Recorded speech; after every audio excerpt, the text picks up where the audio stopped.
avions commencé à aborder un autre chapitre. Le chapitre que j'ai abordé hier, c'était les finances. D'abord, j'ai commencé par euh, les, les relations, les relations, je veux dire, les relations dans le ministère ou les relations entre les croyants. Et puis, j'ai abordé aussi une partie qu'on appelle les finances dans le ministère. C'est très important. Et ça, je l'ai abordé. Je vous ai déjà envoyé les audios. Je ne sais pas si vous avez déjà lu ça ou entendu ça. À mon avis, un disciple, un serviteur qui veut aller loin, et celui qui se hâte à apprendre quelque chose lorsque cela est déjà donné. Il se hâte à apprendre quelque chose lorsque cela est donné. Alors, ici, nous avions parlé hier, toujours dans le cadre du cours de l'onction, je vous ai dit qu'on est à la fin de ce cours, c'est pourquoi il me restait quelques chapitres, ce qui parlait sur les finances dans le ministère. J'ai dit hier, premièrement, il faut d'abord commencer à arranger les relations dans le ministère. J'ai beaucoup parlé là-dessus. La relation avec les gens avec qui vous vivez, la considération que vous devez avoir à leur égard, la relation dans les ministères avec les aînés, avec ceux qui sont au même niveau que vous, avec ceux qui sont plus bas. Donc tout ça sont des éléments que les chrétiens doivent connaître parce que nous sommes censés à comprendre la vie chrétienne. La vie chrétienne, ce n'est pas seulement être béni, être béni, être béni, être ou non. Il y a toute une palette de choses qu'il faut mettre en place pour pouvoir vivre la vie de Dieu. Gloire soit rendue au Seigneur. Et nous avions parlé sur les finances dans les ministères, la provision du ministère qu'on appelle ça. J'ai expliqué que la plupart de tout ce qui nous ont précédés ont parlé de l'argent. J'ai expliqué tout ça, mais aujourd'hui, je n'ai pas besoin de continuer là-dessus. Mais par contre, on va commencer à développer comment rassembler l'argent dans les ministères. C'est là les sous-thèmes que nous devons commencer à développer à partir d'aujourd'hui. Dans ces sous-thèmes que nous devons commencer à développer, comment rassembler l'argent dans les ministères. Et il y a des sous-points que nous devons développer. Et le dernier point, nous le développerons demain. C'est la clôture de notre séance de secours et pour ceux qui sont au premier niveau, en troisième niveau. Pour ceux qui sont en deuxième niveau, donc je vais récupérer les cours qui n'ont pas réussi avec eux et jusqu'à les premiers, comme les premiers c'est le dernier jour de cours, et là on va devoir clôturer directement pour pouvoir clôturer notre formation comme il était prévu. Donc le 1er mai, c'est le dernier jour que nous allons faire des remises et reprises de nos diplômes pour ceux qui sont des lauréats qui ont fini la formation, même ceux qui ont fait le premier niveau, ceux qui ont fait le deuxième niveau, parce qu'il y a ceux qui ont fait que le premier niveau, il y a ceux qui ont fait le deuxième niveau, les deux niveaux, et puis il y a ceux qui ont fait le leadership. Donc tous, nous allons nous retrouver le premier pour la clôture. Gloire soit rendue au Seigneur. Mais je parle aujourd'hui si rassembler, comment rassembler l'argent pour les ministères ou pour une vision ou un objectif que vous voulez atteindre. C'est très important. Alors, bien aimé, très souvent, nous attendons qu'on ait une grosse somme d'argent pour commencer à faire de grandes choses, ou pour commencer à soutenir, ou pour commencer à faire des choses grandes. Non, c'est une erreur. Dieu n'a pas besoin que nous ayons des grosses sommes. Et Dieu a besoin qu'avec le peu que nous avions, nous commençons à investir, nous commençons à travailler là-dessus, en vue de pouvoir aller plus loin. La Bible dit dans 2 Corinthiens 8, verset 12, la bonne volonté, quand elle existe, elle est agréable de ce qu'on a à sa disposition, non de ce qu'on n'a pas. Quand la bonne volonté existe, elle est agréable à ce qu'on a à sa disposition, non de ce qu'on n'a pas. Ce qui veut dire, si vous avez la bonne volonté de faire quelque chose, elle va commencer par ce que vous avez, non par ce que vous n'avez pas. Si la bonne volonté existe, elle doit exister en raison de ce que vous avez déjà, pas de ce que vous n'avez pas. Donc, ce qui veut dire, pour démarrer un projet, pour financer un ministère, pour financer un projet que vous avez dans votre vie, ça ne demande pas des millions, ça demande le peu que vous avez, que vous commencez à travailler avec le peu, envie d'aller plus loin avec cela.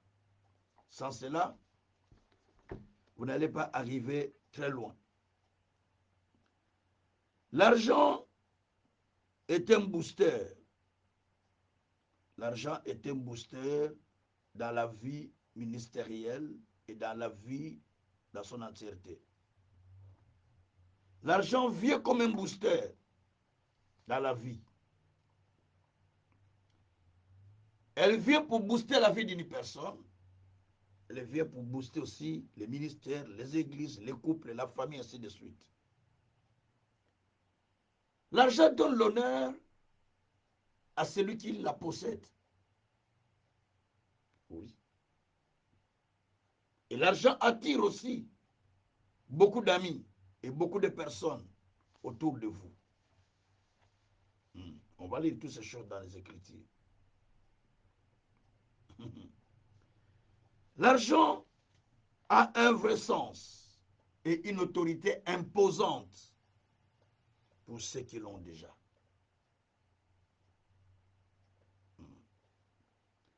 L'argent crée l'audace. La personne n'a pas la foi, comme vous et moi. Mais son argent lui crée l'audace de faire, l'audace d'agir. Il croit beaucoup à cause de son argent. Il croit à ses capacités. Il croit à ses réalisations. Il croit à ce qu'il veut faire parce qu'il y a l'argent.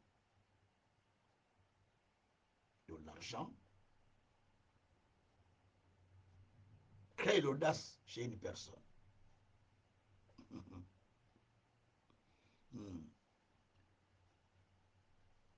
L'argent met en sécurité ceux qui l'ont.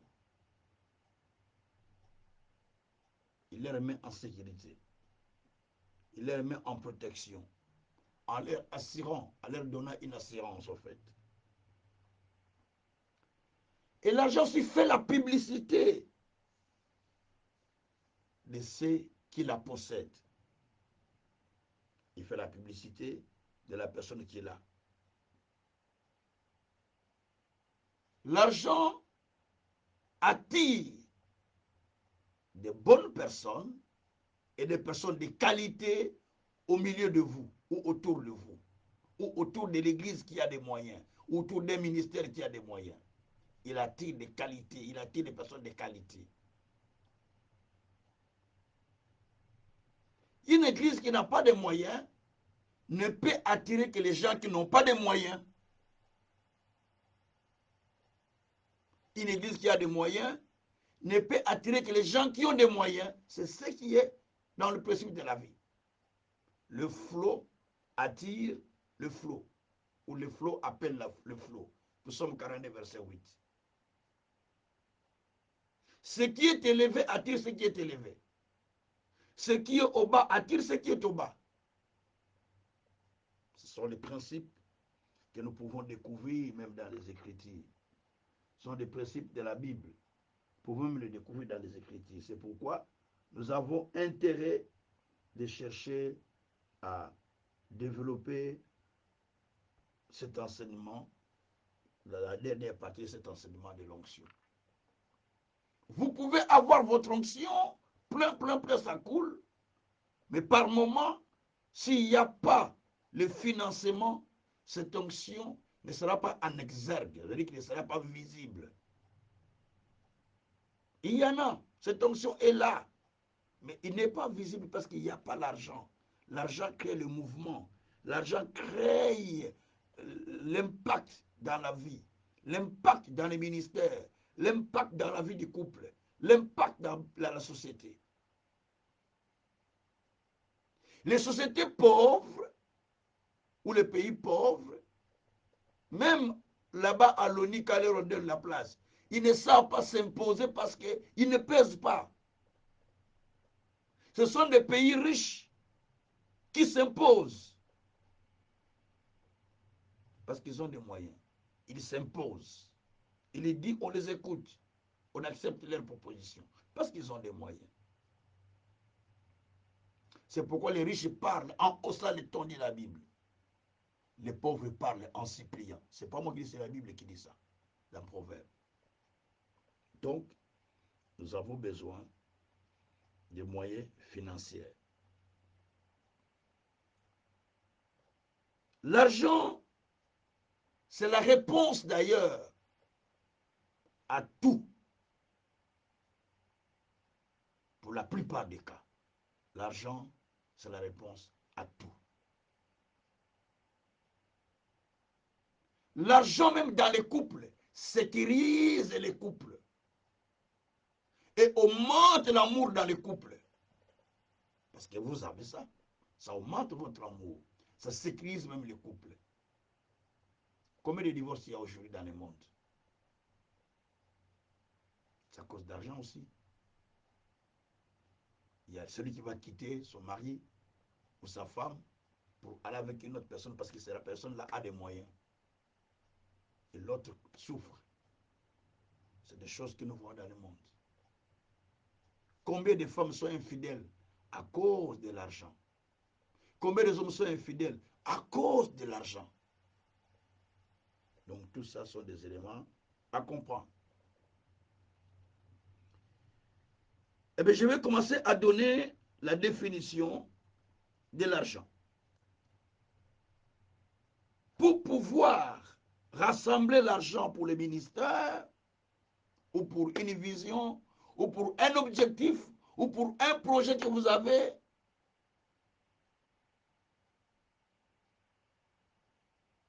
vous avez besoin de comprendre d'abord ce que l'argent est. Et comprendre comment il faut traiter avec, je dis, comment il faut traiter avec l'argent. Je ne dis pas comment traiter l'argent. Comment il faut traiter avec l'argent. Je vais m'expliquer encore. Je parle bien. Je ne dis pas comment traiter votre argent, mais comment traiter avec votre argent ou avec l'argent. J'explique ça dans la Bible.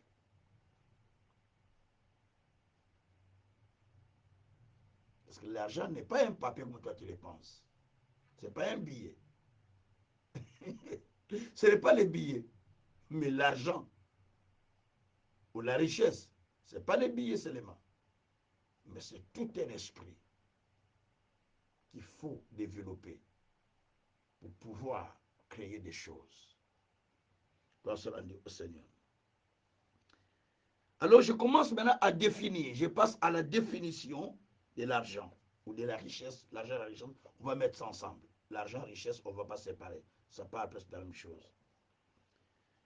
L'argent, première définition, l'argent est un moyen qui permet d'accomplir ses objectifs ou de réaliser ses besoins. Première définition. Ecclésiaste 10, verset 19. La Bible dit dans Ecclésiaste 10, verset 19, on fait du vin pour se divertir.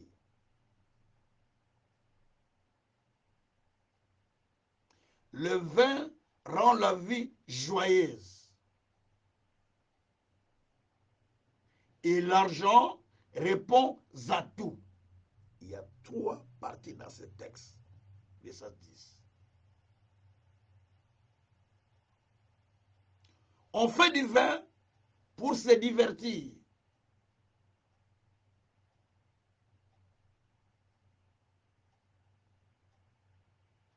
Mais retenez la dernière partie. L'argent répond à tout. L'argent répond à tout. J'ai lu les textes. Ecclésiaste. Ecclésiaste au chapitre 10, verset 19. Ecclésiaste au chapitre 10, et puis on est au verset 19. Voilà. On fait des repas, pardon. On fait des repas pour se divertir. Le vin rend la vie joyeuse. On fait des repas pour se divertir. Permettez-moi, on fait des repas pour se divertir. Le vin rend la vie joyeuse. Et l'argent répond à tout. Voilà. Donc, l'argent répond à tout, dit la parole du Seigneur. S'il faut donner la première définition pour l'argent, l'argent, comme je l'ai dit tout à l'heure, l'argent est un moyen qui vous permet d'accomplir vos objectifs et de subvenir d'ailleurs à vos besoins ou de répondre à vos besoins. La réponse à beaucoup de problèmes que nous avons dans ce monde, c'est l'argent. Un point très. La réponse à beaucoup de problèmes que nous avons dans ce monde aujourd'hui, c'est l'argent. Il y a des besoins dans la vie qui meurent avec nous. Il y a des besoins dans les ministères, dans l'église, qui meurent avec les pasteurs, avec les croyants. Faute de l'argent. Parce que la réponse numéro un à la plupart des, aux plupart des problèmes, c'est l'argent. Quand l'argent est là, on sait se soigner, on sait prendre soin de soi-même, on sait voyager, on sait faire beaucoup de choses, on sait gagner des âmes facilement avec l'argent, on sait soutenir les ministères, on sait créer des activités dans l'église, on sait créer des activités pour les mamans, pour les papas, on sait créer beaucoup de choses, on peut créer des emplois au sein de l'église, comme c'est des églises américaines, vous voyez des emplois, même au Nigeria, la plupart des églises, c'est des sociétés, et où les gens gagnent des salaires. L'argent, c'est très important. L'argent, c'est la réponse à tout ce que vous avez besoin. C'est ce que dit la Bible. La deuxième définition, l'argent est un aigle qui se fait des ailes pour s'envoler. J'explique. L'argent est un aigle qui se fait des ailes et qui s'envole. On va lire ça dans les Écritures. L'argent peut se retrouver en hauteur. Il monte, il s'envole, il part. Parce que l'argent n'est pas un billet simplement. Non. La richesse n'est pas seulement des billets, des maisons, ainsi de suite. Mais l'argent, ou la richesse en grosso modo, ne sont pas ce que des moyens, ne sont pas que des moyens qui répondent à tout. Mais aussi, c'est un esprit. C'est un aigle qui s'envole, qui prend les hauteurs. et qui t'emporte aussi dans les auteurs. Proverbe chapitre 23, verset 4 à 5. Proverbe chapitre 23, verset 4 à 5. Proverbe chapitre 23, verset 4 à 5. Ne te tourmente pas pour t'enrichir. N'applique pas ton intelligence. Veux-tu poursuivre du regard ce qui va disparaître? Car la richesse se fait des ailes. Et comme l'aigle, elle prend son vol vers les cieux. L'argent se fait des ailes. L'argent se fait des ailes comme de l'argent, comme plutôt comme l'argent se fait des ailes. Et il s'envole. Il prend les auteurs et il s'envole, dit la Bible. L'argent se fait des ailes et il s'envole. Donc l'argent n'est pas seulement des billets. La richesse ne sont pas que des biens qu'on a. Et la richesse aussi, c'est tout un esprit qui est comme un aigle qui se fait des ailes et qui s'envole. Tu peux l'avoir aujourd'hui. Demain, tu dis, ah, j'avais 10 000 euros. Et c'est parti où? S'envoler. J'avais 15 000 euros. J'avais 5 000 euros. C'est parti où? C'est s'envoler. J'avais telle chose, c'est parti où? C'est s'envoler. Parce que ça s'envole. Alors, il faut comprendre toutes ces choses pour comprendre bien ce qu'on dit l'argent. Que Dieu soit loué. Troisièmement, l'argent ou la richesse est une protection et une assurance pour la vie et pour le ministère. Je vous dis que l'argent est une protection. Ce n'est pas moi qui dis, c'est la Bible qui le dit, on va trouver. L'argent, c'est une protection parce qu'elle procure la protection à ceux qui l'ont. Non seulement elle procure la protection, mais elle prolonge la vie de ceux qui l'ont. On va lire la Bible. L'argent est une protection et il prolonge la vie de ceux qui l'ont. Ou la richesse est une protection et elle prolonge la vie de ceux qui l'ont. Ecclésiaste chapitre 7, verset 12. Ecclésiaste chapitre 7, verset 12. Tout ce que je donne, ce sont les définitions de l'argent ou de la richesse, si vous voulez bien. La Bible dit, à l'ombre de la sagesse, on est habité comme à l'ombre de l'argent. Mais un avantage de la science, c'est que la sagesse fait vivre ce qui la possède. On dit ici, à l'ombre de l'argent, on est habité comme à l'ombre de la sagesse. À l'ombre de la sagesse plutôt, on est habité comme à l'ombre de l'argent. Ou à la protection que procure la sagesse, on est comme à la protection que procure l'argent. Français courant dit que l'argent prolonge la vie de ceux qui la possèdent. Je lis français courant. Le même texte français courant. Français courant dit ceci. Comme l'argent, elle met à l'abri des dangers, elle prolonge la vie de ceux qui la possèdent. Voilà pourquoi il est utile de les connaître. Donc l'argent met des gens à l'abri, en protection, et elle prolonge leur vie.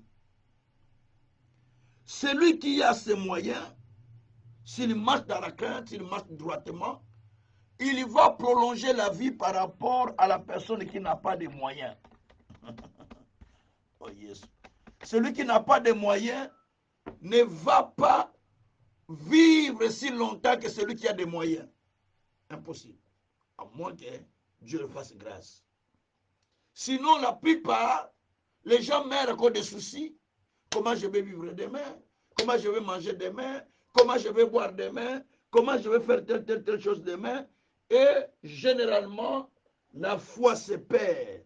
Et quand la foi se perd, ou les inquiétudes commencent à créer des soucis dans la vie, qu'est-ce que je vais laisser à mes enfants, et tout ça. Tous ces soucis-là, ça amène directement à la destruction de la vie d'une personne. Parce qu'il n'a pas de moyens pour réaliser cela, et cela mène à mourir vite. Il ne faut même pas penser à toutes ces choses-là, sinon vous allez mourir vite. Bonsoir, dit au Seigneur. Quand deux personnes rentrent à l'hôpital, un pauvre et un riche, soyez-en sûrs, s'il faut faire un choix de laisser vivre un, on va laisser les riches, pas un pauvre. Parce que les riches vont contribuer pour l'avancement de l'économie du pays. Regarde des gens qui sont tombés dans des comas, ça fait une année, 2 ans, 3 ans, 4 ans, ils sont tous dans les comas. Schumacher est dans les comas jusqu'à aujourd'hui, depuis qu'il est tombé. Ça fait combien d'années? Toujours dans les comas. Mais quand c'est quelqu'un de simple, on va les brancher rapidement. Parce qu'il pèse économiquement. C'est pourquoi on doit les garder encore dans cette situation-là. Son argent parle. Donc, on a besoin d'avoir des moyens financiers dans la vie. Et dans les ministères, pour que le ministère soit un ministère en mouvement. Et dans le couple, pour que le couple soit en mouvement. Dans la famille, pour que la famille soit en mouvement. On a besoin de ça. Je ne dis pas d'aller voler. Non. Il ne faut pas aller voler. La richesse mal acquise diminue d'ailleurs, dit la Bible. Mais il faut aller avec le Seigneur jusqu'à ce que Dieu vous bénisse. La durée du ministère se prolonge par rapport aux moyens qu'elle a. Même si les leaders mouraient, quand il y a beaucoup de moyens qui sont déjà dans le ministère et l'organisation, ça va s'allonger. Le ministère continue à s'allonger. Kenneth Hagin est mort, mais le ministère continue à fonctionner. Yonggi est mort, le ministère continue à fonctionner. Ça continue jusqu'à aujourd'hui. Beaucoup de grands hommes de Dieu que vous connaissez qui sont morts. Le ministère continue. C'est l'argent. C'est l'argent. Tibi Joshua est mort. Le ministère continue, c'est comme il était là. Avec beaucoup d'impact, avec beaucoup de gens. C'est l'argent. Donc quand l'argent est là, ça prolonge la vie même de vous-même, même de l'église, même du ministère, même de ce que vous voulez faire comme affaire. Ça prolonge la vie parce que l'argent est avec vous. Bonsoir au Seigneur. L'argent accorde la protection. Vous partez en route, vous allez voir que vous arrivez même à l'aéroport, la façon dont les riches là est protégé et vous, c'est différent. Parce que lui, il a des moyens. Quand il paie son billet d'ailleurs, on lui dit business class. Toi, tu vas dans l'économie, non? Mais lui, il part dans les business class. Vous voyez la différence? Il peut prendre 4 places, il peut acheter 4 places. Ça ne me dérange pas. C'est l'exemple que j'ai dit pas c'est comme ça que ça se passe. Mais, parce que ce sont des réalités que nous vivons dans le monde. Ce sont des réalités que nous voyons dans le monde. Donc, et c'est ce qu'on rencontre partout dans la vie. Les riches dominent toujours sur les pauvres. C'est pas moi qui dis, c'est la Bible qui dit que les riches dominent sur les pauvres. On va trouver des versets comme ça. On va se rendre au Seigneur. L'argent est un pouvoir qui vous impose dans la société. Si votre église a de l'argent, il a le pouvoir de s'imposer dans la société dans laquelle elle est implantée, parce qu'elle a des moyens. Si votre église a l'argent, elle s'impose et elle est écoutée. Si votre ministère a l'argent, ce ministère est imposé, il s'impose et il est écouté. Si un homme a de l'argent, il est imposé et il est écouté. Ecclésiaste chapitre 9, verset 13 à 16. Ecclésiaste chapitre 9, verset 13 à 16.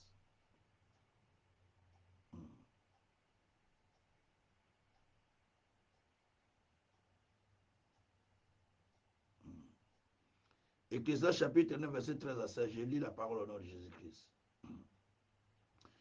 J'ai aussi vu sous le soleil ce trait d'une sagesse qui m'a paru grande. Il y avait une petite ville avec peu d'hommes dans son sein. Un roi puissant marcha sur elle. Il investit et éleva contre elle des grands forts. Il s'y trouvait un homme pauvre et sage qui sauva la ville par sa sagesse. Et personne ne se souvenait de cet homme pauvre. Personne ne se souvenait de cet homme pauvre. Et j'ai dit, la sagesse vaut mieux que la force. Cependant, la sagesse du pauvre est méprisée. Ses paroles ne sont pas écoutées. La Bible dit, c'est Salomon qui parle, qu'il a vu quelque chose d'étrange qui lui apparaît et qui apparaît, qui paraît plutôt, qui lui apparaît trop grande. Qu'est-ce qu'il a vu? Il a vu une petite ville qui vivait tranquillement, comme Goma, une ville tranquille. Mais un homme fort est entré pour occuper la ville, dit la Bible. Et quand il rentre pour occuper la ville, il commence la domination sur les habitants, sur les peuples, ce que dit l'Écriture. Et la Bible dit, cet homme, il commence à élever des buildings, à construire des grands immeubles dans la ville. Il saisit la ville. Et il commence à marcher dans la ville puissamment. Donc il domine, il contrôle, il construit des grands buildings. Mais il y avait un homme pauvre qui était dans la ville, mais qui était sage. Un homme pauvre et sage. Et cet homme, par sa sagesse, il va délivrer la ville. Il va sauver la ville des mains de ces tyrans, des mains de ces messieurs dominateurs de la ville. Malgré l'acte qu'il a fait, le peuple ne se souvenait pas de lui. Il n'était pas appelé un héros. On ne se souvient pas de lui. Personne ne pensait à lui. Et la Bible dit, la sagesse vaut mieux que la force. Oui. Mais cependant, la sagesse du pauvre est méprisée. Ses paroles ne sont même pas écoutées. Vous pouvez avoir de beaux discours, de beaux enseignements, comme nous l'enseignons là. Beaucoup de sagesse. Mais tant qu'on n'a pas assez de moyens, on ne sera pas écouté. Tant qu'on n'a pas de moyens, on ne sera pas écouté. Pour être écouté, il faut avoir les moyens de s'imposer.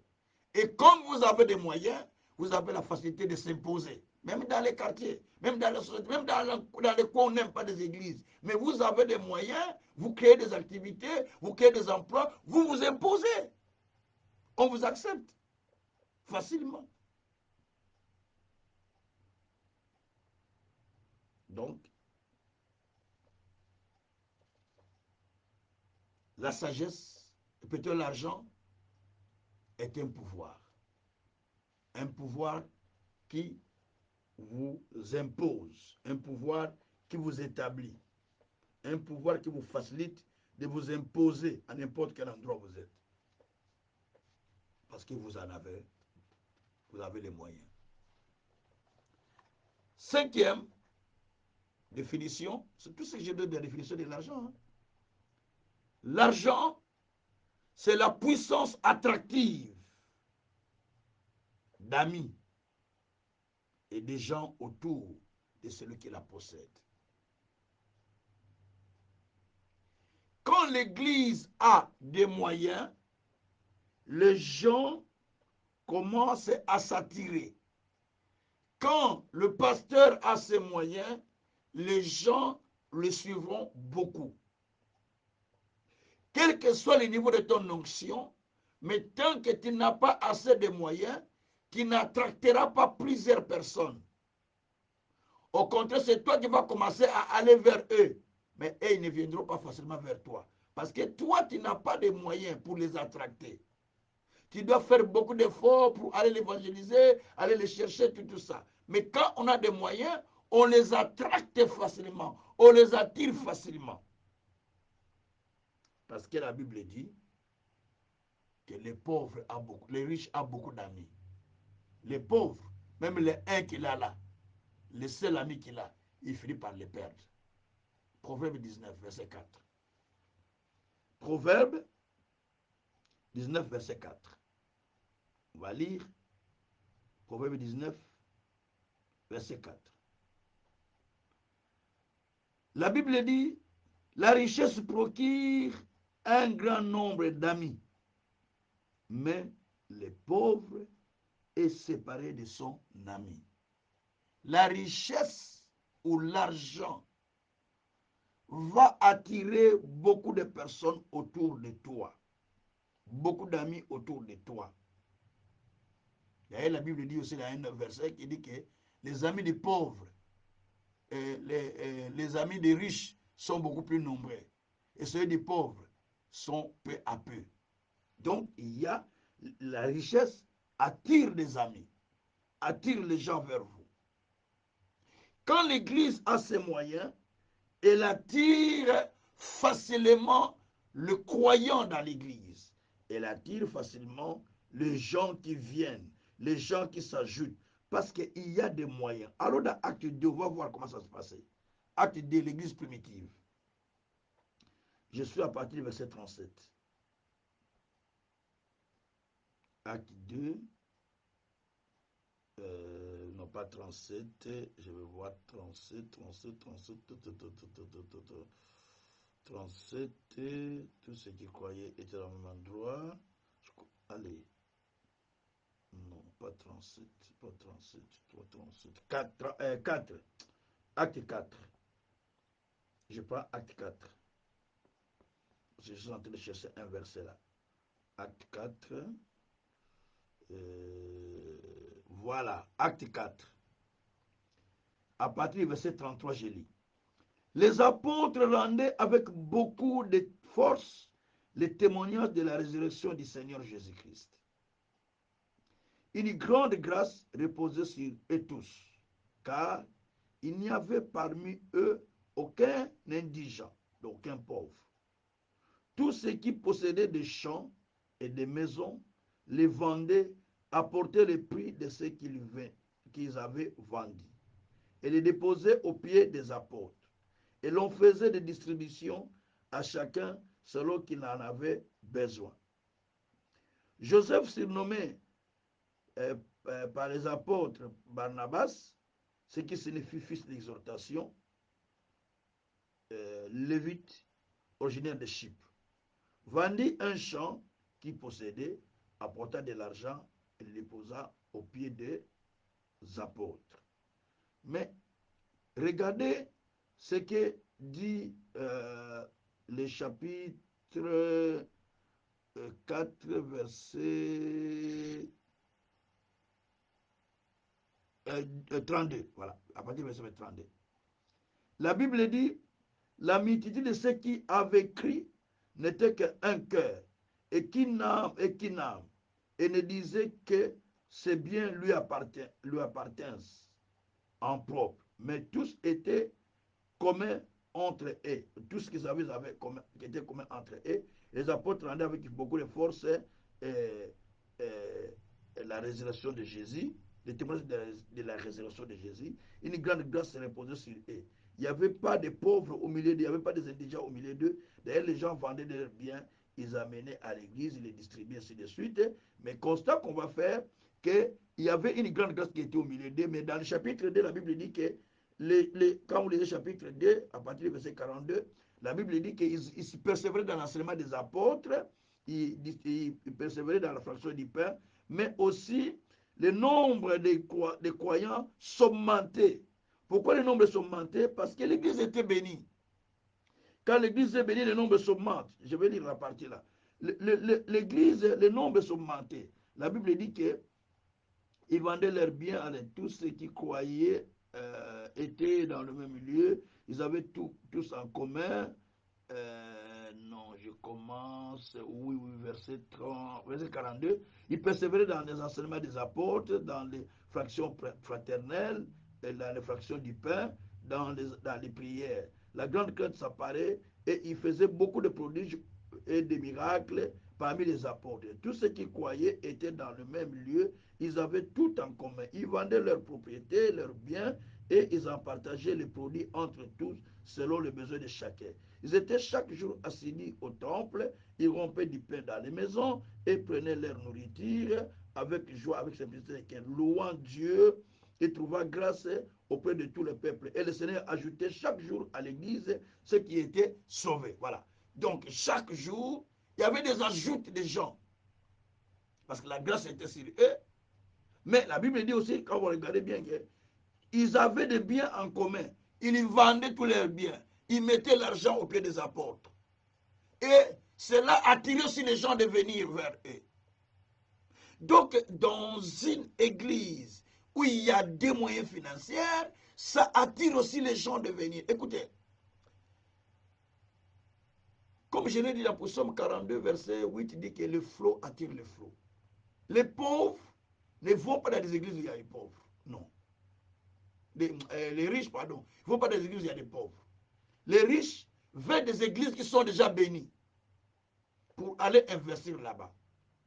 Les pauvres attirent que des pauvres. Et les riches attirent des riches. Le flot attire le flot. Donc, ce sont des choses qui sont réelles dans la vie. Ceux qui n'ont pas de moyens, ils continuent à ne pas avoir de moyens. Ceux qui ont des moyens continuent à en avoir et à attirer d'autres moyens. Ce qui veut dire que là où il y a des moyens, dans une église qui a des moyens, on va constater l'attirance des gens. On va constater les gens qui s'affligent. On va constater les gens qui y vont parce qu'il y a des moyens. Je vous donne un exemple qui est banal. David avait son sonnet qui s'appelait Iri. Il était dans le balcon de sa maison. Il a vu la femme de Iri en train de se laver. Il a convoité, il a envoyé quelqu'un d'aller le chercher. La femme est venue vers le roi, n'est-ce pas? Il pouvait se dire non, parce qu'il était femme de quelqu'un. Mais la femme est sortie avec le roi, sans rien dire à son mari. La femme se retrouve enceinte. Vous voyez un peu ça? C'est Bathsheba, c'est la maman de Salomon aujourd'hui. Hein? Maman de Salomon. Il était d'abord la femme de quelqu'un d'autre. Mais cette femme, il savait que son mari est soldat. Il ne gagne pas beaucoup. Mais le monsieur là qui sort avec lui, c'est un homme riche. David était riche. C'est un roi. Il est riche. Hormis qu'il est roi, mais il est un homme riche. Donc, il préfère sortir avec et garder le secret dans son cœur. Alors que son mari va mourir, quand on va le tuer, selon le plan que David avait conçu, quand il va être mis dans la ligne de front, qu'il est tué, directement, David va prendre cette femme comme qui était veuve, mais son mari vient de mourir, et David va la prendre comme son épouse. Elle était privilégiée. D'ailleurs, la preuve va dire que l'enfant qui va naître de cette union, qui s'appelle Salomon, c'est un enfant privilégié de toute la famille. Il est privilégié de toute la famille. Il n'était pas le seul enfant de David. David avait beaucoup d'enfants, mais cet enfant va être privilégié. Il n'était pas l'aîné. Mais il est privilégié pourquoi? Donc, simplement pour comprendre que l'argent a attiré cette femme. Il pouvait dire non, mais il regarde, ah, mon monsieur soldat, il ne gagne pas beaucoup. Mais lui, regarde la position qu'il a. Donc, il faut que j'aille. Il a suivi le roi David. Il était devenu sa femme. D'abord, sa concubine. D'abord, on va dire que Il trichait. Elle trichait parce qu'elle sortait avec David sans que son mari ne sache qui était soldat. Iri. Et puis pourquoi? C'est l'argent. C'est l'argent. Combien de couples ont été détruits à cause de l'argent? Combien de femmes qui étaient fidèles à cause de l'argent se sont rendues infidèles? Il n'y a pas de choses comme... C'est vrai, nous, on est des pasteurs, on garde beaucoup de secrets. Moi, j'ai travaillé dans une entreprise ici en Europe où j'ai vu, quand ils ont su que j'étais passé, puis j'ai parlé beaucoup de la parole de Dieu quand on sortait à l'heure de manger. Et je voyais les gens qui se confiaient à moi. Les femmes mariées de toute race, je ne vais pas citer. Il sort avec un chef, elle sort avec un tel, elle sort avec... Parce que elle dit, elle sort avec un tel, elle sort avec un tel. Tout ça parce qu'elle cherche seulement des moyens.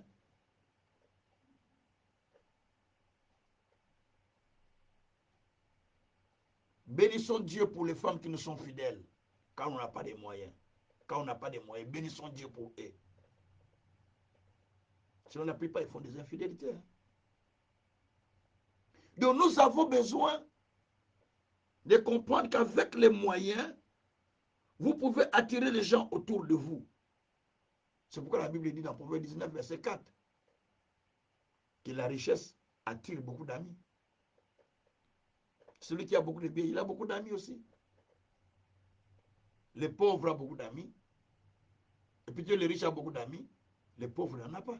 Même celui qui l'a, il se retire pour suivre celui qui a des moyens. C'est ce que dit la Bible. Pourquoi il y a des empoisonnements un peu, la plupart des cas dans nos pays africains? Les médecins ne gagnent pas beaucoup. On lui propose, bon, on va te payer autant. Cette personne qui travaille, tu l'élimines par poison. Mais son salaire est déjà de 100 $, 200, 300, 400 $. Mais on lui dit que maintenant on va te payer 2000 €, 3 4 000, il va faire quoi? Il va éliminer facilement. Vous voyez un peu ce qui se passe? La pauvreté, il faut les refuser. Les refuser, les haïr comme une matière fréquente. Il faut les haïr comme tu haïs ta saleté, comme tu haïs tout ce qui est mauvais. Il faut haïr la pauvreté. Il faut haïr ça. C'est un esprit qui contrôle les gens et qui laisse les gens dans la souffrance.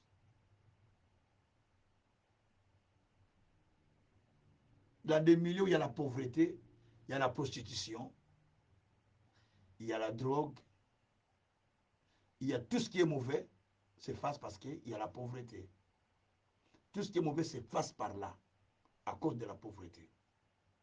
Les infidélités sont beaucoup plus dans les milieux où il y a la pauvreté.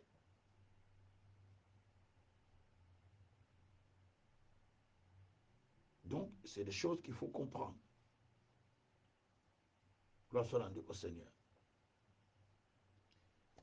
Sixième définition, l'argent ou la richesse est une bénédiction qui vient de Dieu. C'est une bénédiction qui vient de Dieu. Dieu a dit dans Genèse 12, verset 1 à 3, quand il a dit à Abraham, quitte les pays de ton père et ta mère, alors je te bénirai. Je ferai de toi une grande nation. Je fais de toi une source de bénédiction pour plusieurs.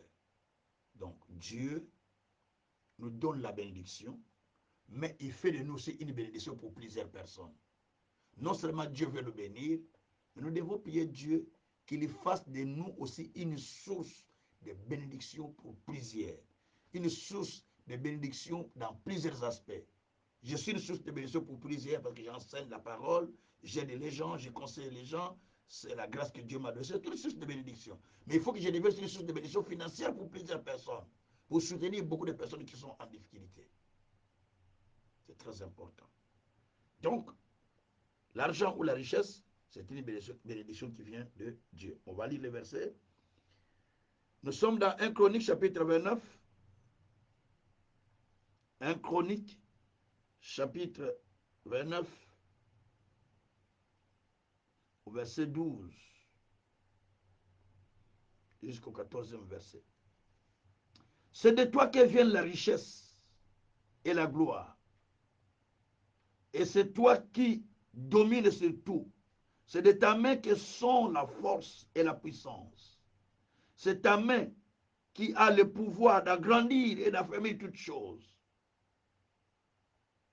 Mais maintenant, oh Dieu, nous te louons et nous célébrons ton nom glorieux. Car qui suis-je et qui est mon peuple pour que nous puissions te faire des offrandes?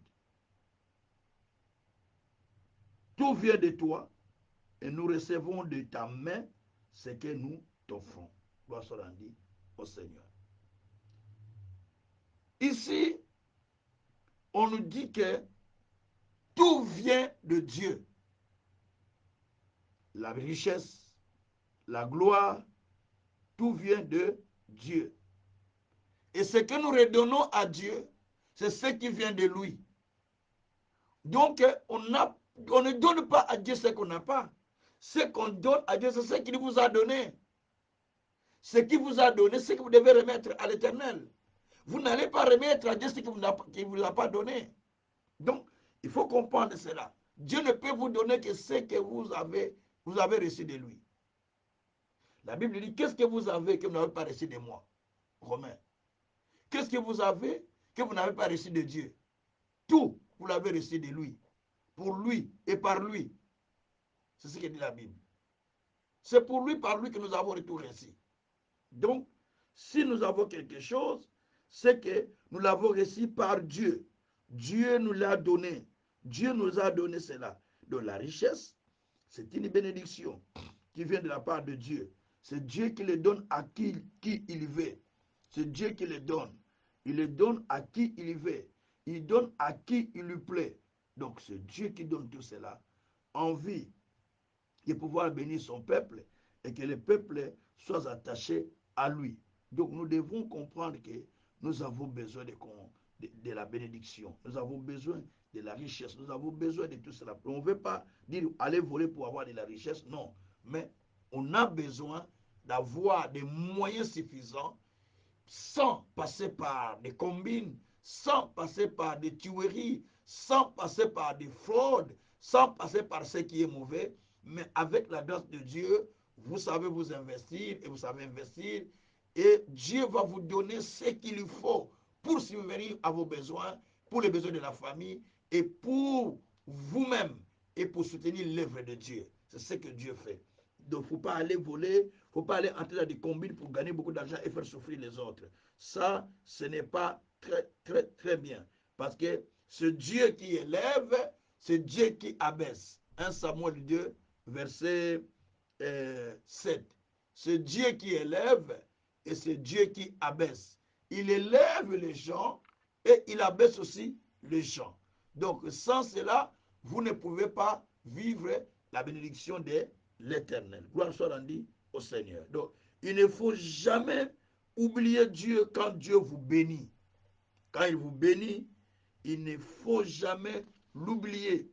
Il ne faut jamais oublier l'Éternel. Lisons un peu Deutéronome 8. Deutéronome 8, verset 13 à 18. Deutéronome, chapitre 8. Deutéronome, chapitre 8, verset 13. Deutéronome, chapitre 8, verset 13.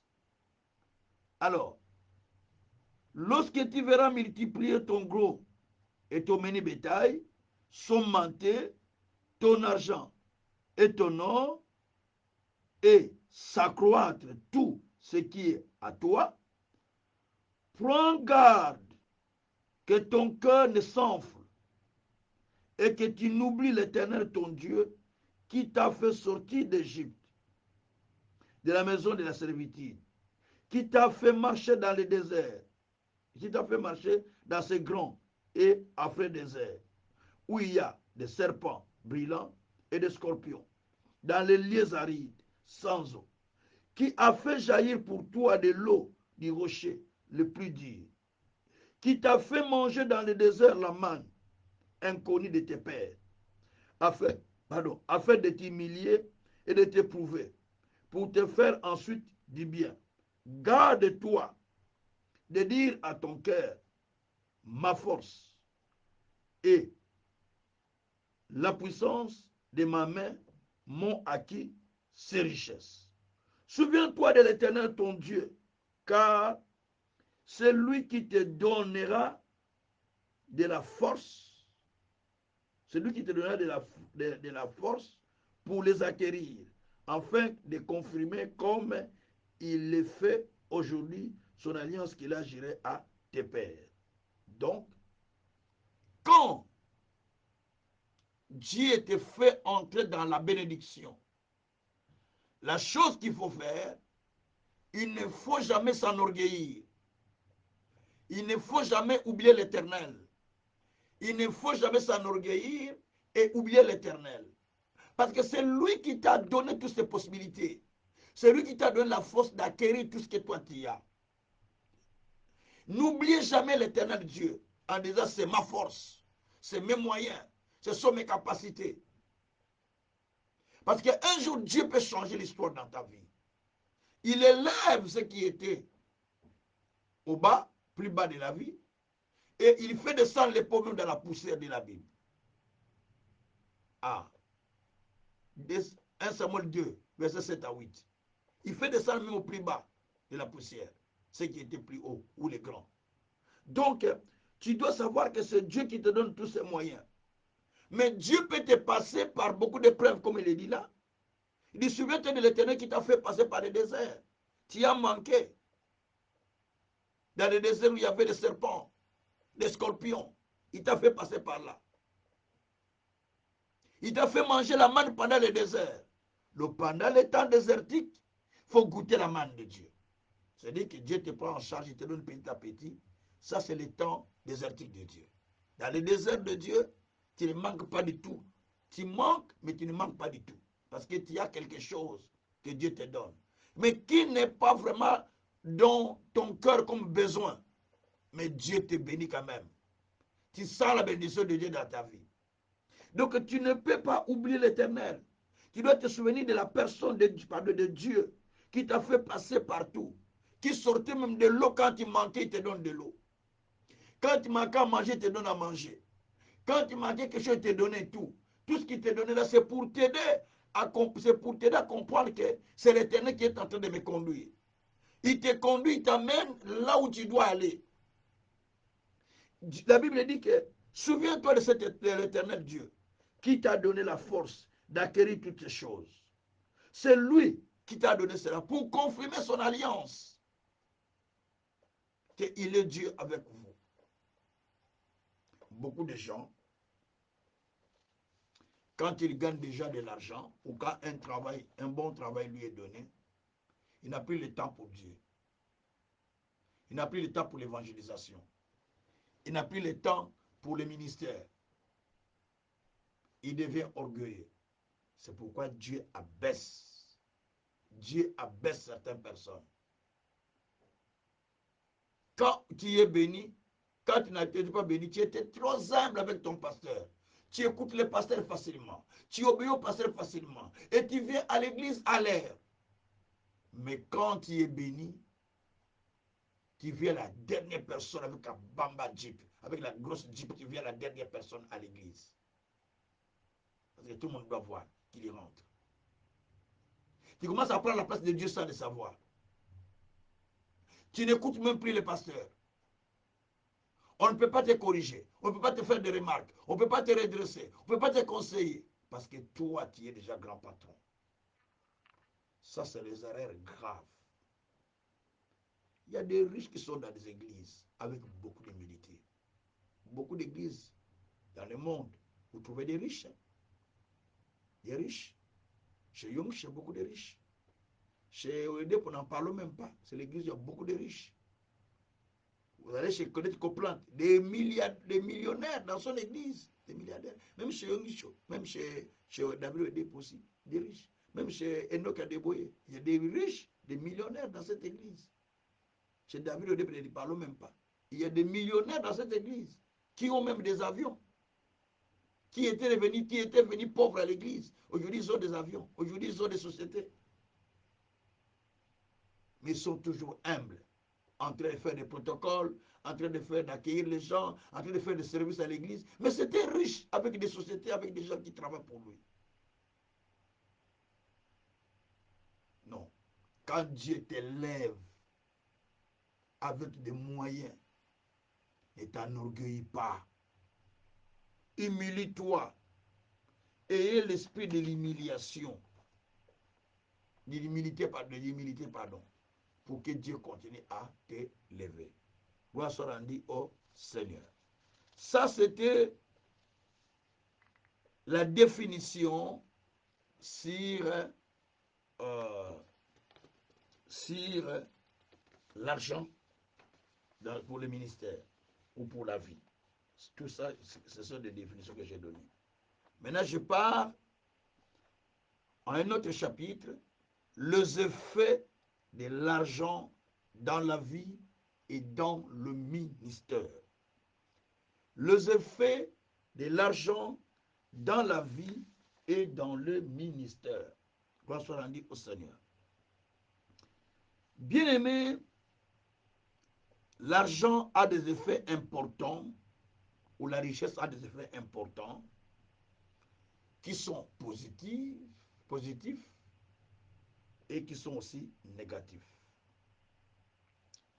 La façon dont vous développez votre gestion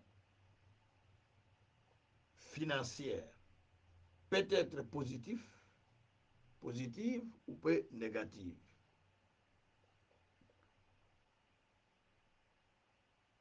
Certaines personnes, l'argent les ont rendues négatives et d'autres les ont rendues positives. Je vais expliquer. Il y a des effets qui se réalisent, qui se manifestent dans l'Église à cause d'argent. Certains pasteurs, ils étaient vraiment humbles, mais après qu'il a eu l'argent, orgueilleux, ça lui amène à courir vers les femmes, ça lui amène à courir vers n'importe qui, il sort avec les femmes de l'Église. Oui, il y en a beaucoup qui ont fait ces erreurs. Certains messieurs, frères et sœurs, qui étaient dans l'église, engagés dans l'église, quand ils n'avaient pas de moyens, leur couple était stable. Tout était bon. Mais dès qu'ils ont eu des moyens, papa commence à courir par-ci, par-là, avec un tel, avec un tel, avec un tel. Ça crée encore des difficultés énormes dans le couple. Et demain, après, je vais vous dire, cette femme n'est pas une femme du ministère pour moi. Cette femme n'a pas beaucoup appris. Mais tu as fait 10 ans avec, 15 ans avec, elle n'a pas appris, 20 ans avec. Maintenant, quand tu as eu des moyens, tu as compris qu'elle n'a pas appris, elle n'est pas la femme de ta vie. Quand tu as eu des moyens que tu as vu qu'elle n'était pas la femme de ta vie, tout avant, elle était la femme de ta vie. Beaucoup, si quand ils ont eu des moyens, ils commencent à recevoir beaucoup de prophéties, de fausses prophéties.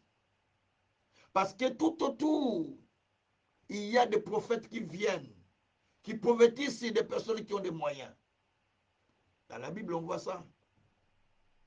Autour d'Akab, il y avait des prophètes qui prophétisaient sur lui des mensonges. Parce qu'il avait des moyens, il les payait avec son argent. Jéroboam a fait cette erreur aussi. Il avait des faux prophètes autour de lui qui prophétisaient sur lui. Donc il y a beaucoup de rois derrière qui ont vécu ces choses. Mais tout cela, c'est parce qu'on a des moyens. On va voir, il y a beaucoup de gens qui sortent autour de vous pour vous prophétiser. Mais, et cela crée beaucoup des effets négatifs. Beaucoup d'effets négatifs. Est-ce que la prophétie doit être donnée simplement à la personne qui a des moyens? Parce qu'il a l'argent, on prophétise, on prophétise. Et quand il n'a plus l'argent, qu'il n'est plus au pouvoir, qu'il n'a plus de poste, on ne prophétise plus sur lui. Donc ce sont des fausses prophéties. Des fausses. Ce n'était pas des vraies. Donc toutes ces choses, ce sont des effets négatifs qui peuvent se passer dans la vie d'une personne lorsqu'il a des moyens. Vous étiez bien dans les couples. Vous aviez fait votre vie avec le peu de moyens que vous avez connu à faire votre vie. Mais dès que l'argent est venu, eh bien, monsieur commence à chuchoter, sa femme est sorcière, à dire que bon, il doit prendre une femme qui le respecte, il doit prendre une femme qui est trop mince, il doit prendre une femme qui est trop jeune, il doit prendre une femme qui a beaucoup étudié, il doit prendre une femme qui parle bien français, qui parle bien l'anglais, il doit prendre une femme du ministère. Mais tout ce temps, toutes ces choses, toutes ces exigences n'étaient pas pourquoi? Parce qu'on n'avait pas de moyens. Parce qu'on n'avait pas de moyens. C'est des choses qu'on voit beaucoup aujourd'hui dans les églises. Pas seulement au milieu des pasteurs, mais au milieu des croyants. Des frères qui étaient bien avec leurs femmes, mais dès qu'il y a des moyens, même les pasteurs les soutiennent. Maman telle, tu n'es pas une bonne femme pour les frères. Tu les causes beaucoup de tort. Papa, allez. Il abandonne. Et puis, le pasteur soutient ce frère parce qu'il a des moyens. Et puis, on lui trouve une autre sœur à l'église qui a des moyens, qui est une autre sœur de l'église qui devient sa femme. Et celle-là, il va quitter l'église. Des fois, la foi se perd. C'est des choses qu'on raconte dans des églises. Donc, tout cela, pour vous dire simplement que c'est parce qu'il y a les effets négatifs et les effets positifs qui se développent au milieu des gens quand on commence à avoir beaucoup de moyens si on n'a pas la maîtrise. Surtout quand on n'a pas la maîtrise, cela se développe très souvent. Gloire soit rendue au Seigneur. Avant de parler des effets, il faut parler d'abord de l'argent et ses concepts. L'argent et ses concepts. Au fait, il est utile de comprendre les concepts d'argent ou de la richesse. Il y a deux concepts pour l'argent. Il y a le concept du monde, il y a le concept de Dieu en matière de la richesse. Et ces deux concepts vont nous aider à comprendre comment les gens traitent l'argent, traitent les moyens. Comment l'argent peut captiver quelqu'un. Il te rend captif, mais tu as tes moyens. Et comment l'argent peut aussi libérer quelqu'un. Donc tout ça, ce sont des éléments à bien comprendre. Mais je parle de deux concepts. Il y a deux concepts que nous allons développer. D'après le premier concept, c'est le concept que le monde a toujours dit, mais qui est une fausse concept. Et qui est un faux concept. Le monde dit l'argent. J'ai dit le monde. Le monde dit l'argent, c'est la racine de tout le mot. L'argent, c'est la racine de tout le mal qu'on voit dans le monde. C'est ce que le monde dit. Faux. Faux et archi-faux. La Bible dit, dans 1 Timothée 6, verset 10, l'amour de l'argent est la racine de tout le mot. Dieu dit, c'est l'amour de l'argent. En outre, la cupidité à l'argent qui est la racine de tout ce qui est mauvais. Des guerres que nous connaissons aujourd'hui dans notre pays, c'est à cause de l'argent, pas autre chose. C'est à cause de l'argent. C'est l'argent qui est à la base de toutes ces choses. Et ceux qui sont au pouvoir et ceux qui ne sont pas au pouvoir, tous s'acharnent sur les intérêts matériels, sur les intérêts miniers, sur les intérêts des choses qui sont au pays. Pas pour l'intérêt du peuple. Hein. N'oublie pas ça. Chacun veut protéger ses intérêts. Et c'est cela qui crée des problèmes dans la vie des gens. Donc l'amour de l'argent, c'est la racine de tout le monde. Vous pouvez prier.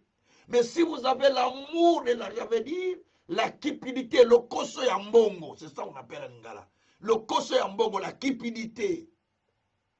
L'amour de l'argent. La Bible appelle ça l'amour de l'argent ou la cupidité, c'est l'argent. Cela crée beaucoup de maux que nous avons aujourd'hui. Tous les mal que nous vivons aujourd'hui parce qu'il y a la cupidité d'argent. La cupidité d'argent, vous allez dans un bureau, en Afrique surtout,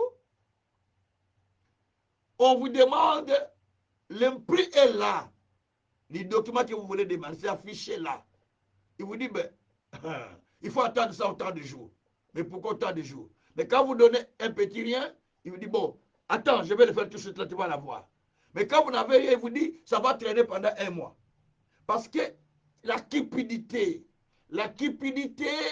fait même que, même celui qui était saint, donc ça corrompt la sainteté, voilà. La cupidité corrompt même la sainteté. L'argent, elle ne corrompt pas la sainteté, mais c'est l'amour de l'argent qui corrompt la sainteté. La cupidité qui corrompt la sainteté. Ce n'est pas l'argent qui corrompt la sainteté, c'est l'amour de l'argent qui corrompt la sainteté. Dieu est saint. Lisez Apocalypse 21, le ciel est fait avec des pierres de sainteté, des pierres précieuses, avec toute sainteté. Mais Dieu dit l'argent est à moi, l'or est à moi. Ça n'a pas suivi Dieu. L'argent ne suit pas les gens. Mais c'est l'amour de l'argent qui suit les gens. L'argent ne suit pas les gens, mais c'est la façon d'utiliser l'argent qui suit les gens. Vous êtes essuyé parce que vous avez une mauvaise utilisation de l'argent. Vous êtes essuyé parce que vous ne savez pas comment parler à l'argent, comment gérer l'argent. Il faut parler à l'argent. Je vais vous expliquer ça. Gloire soit rendue au Seigneur. Donc l'argent n'égare pas les gens. Mais c'est l'amour de l'argent qui égare les gens. C'est la façon d'utiliser l'argent qui égare les gens. Gloire soit rendue au Seigneur. L'argent, c'est fait des ailes et s'envole. L'argent, c'est fait des ailes selon Dieu. Comme un aigle, il s'envole. Mais selon les mondains, l'argent se perd comme ça. Non, l'argent ne se perd pas comme ça.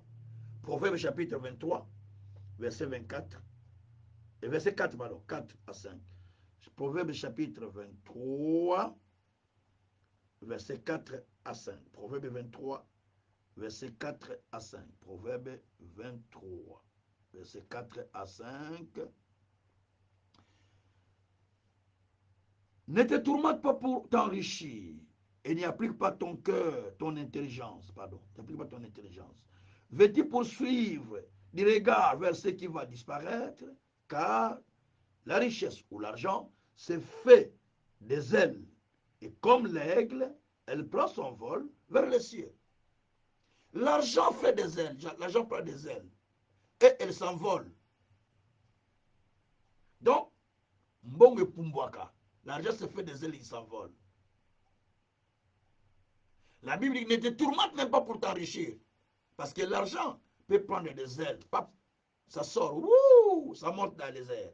Et quand ça monte dans les airs, ça part où? Ça va tomber chez une autre personne. C'est pourquoi il y a, ah, il avait beaucoup d'argent, hein? Il est devenu pauvre. C'est parti où? L'argent est monté dans les cieux. Ça retourne dans les cieux. Et dans les cieux, ça va redescendre chez une autre personne. C'est dans la Bible ce que je vous explique. On va lire les versets. Donc, l'argent, c'est tout un esprit. Quand vous avez l'argent, vous avez des moyens, ou vous avez même le bien que vous avez là, c'est tout un esprit que vous avez entre votre main, ça vous le sachez.